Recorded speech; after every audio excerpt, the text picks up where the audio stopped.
আবার পুলিশের পোস্টিং, আবার হচ্ছে পুলিশের প্রমোশন, আবার পুলিশের পদায়ন, সবগুলাকে হচ্ছে আপনার মন্ত্রীর ইচ্ছার মধ্যে আপনি রেখে দিলেন। আবার আপনি দেখেন আপনার বিচার বিভাগের আপনার হচ্ছে সংস্কারটা হয় নাই।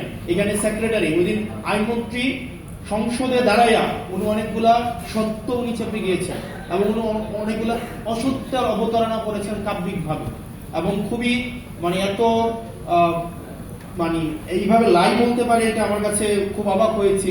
উনি বলেছেন পোস্টিং প্রমোশন পদোন্নতির এটার কোনো এখতিয়ার নাকি আইনমন্ত্রীর নাই।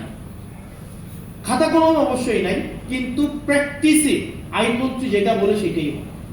এখন আপনি একটা বিচারক ফেয়ারলেস কোন একটা বিচার কার্য পরিচালনা করবে, বাংলাদেশে এই পরিস্থিতি নাই।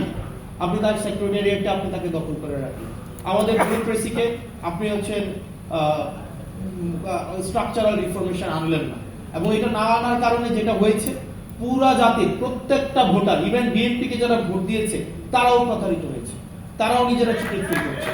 কারণ দিন শেষে তো বিএনপি রাষ্ট্র কাঠামোর বাইরে না। বিএনপির হয়তো আপনি যদি পার্টি পলিটিক্স করে কত মানে একটা নির্দিষ্ট যদি অংশ 5% বা 10% পার্টি পলিটিক্স করে, ভোটার মানেই তো করবি না। যারা ভোটার ভোট দিয়েছিল যে বিএনপি সেইগুলোর সংস্কার করবে, তারাও এখন বিট্রেড ফিল করছে। সেই জন্য আমাদেরকে আবার রিঅর্গানাইজ হইতে হবে।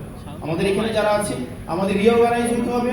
আমাদেরকে মনে রাখতে হবে শুধুমাত্র ফাইটটা সংসদের ভিতরে না, আমাদের সংসদের বাইরে, আমাদের প্রত্যেকটা জায়গা থেকে আমাদের এই যে সংস্কারের যে আকাঙ্ক্ষা, আমাদের রাষ্ট্র কাঠামোর প্রত্যেকটা ব্যক্তি, প্রত্যেকটা আমজনতা যে নাগরিক হয়ে উঠবে, সেই লড়াইটা আমাদের সেটা অব্যাহত রাখতে হবে। সেটা সংসদের ভিতরে এবং সংসদের বাইরে একইভাবে অব্যাহত রাখতে হবে। আবার যেন এমন কোন সিস্টেম বিদ্যমান না থাকে যে সিস্টেমের মধ্য দিয়ে আবার নতুন করে শেখ হাসিনা উৎপাদন না হয়। আমাদের আবার মাথায় রাখতে হবে সেটার মধ্য দিয়ে একজন ব্যক্তি ঢুকবে, ঢুকে আবার শেখ হাসিনা হয়ে বের হবে, এরকম কোন যেন রাষ্ট্র ব্যবস্থা বাংলাদেশে বিদ্যমান না থাকে। সেই জন্য আমাদের লড়াইটা অব্যাহত রাখতে হবে।